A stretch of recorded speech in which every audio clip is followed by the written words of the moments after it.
Hi, in this video I'm going to show you how to fix arrow keys not working in Excel. When you press the arrow keys, instead of moving to the next cell, your whole worksheet moves.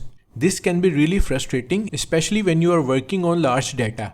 Now I will show you a quick and easy way to unlock arrow keys in Excel. The most common cause of arrow keys not working in Excel is that the ScrLk feature is turned on. To remove ScrLk in Excel, go to the Start menu by clicking on this window logo and search for on-screen keyboard. Now click to open it.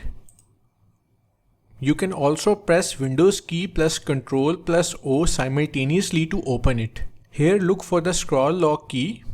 As you can see, it's turned on. Now click on it.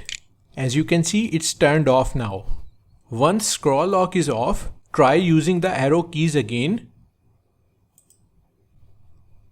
It should work normally now.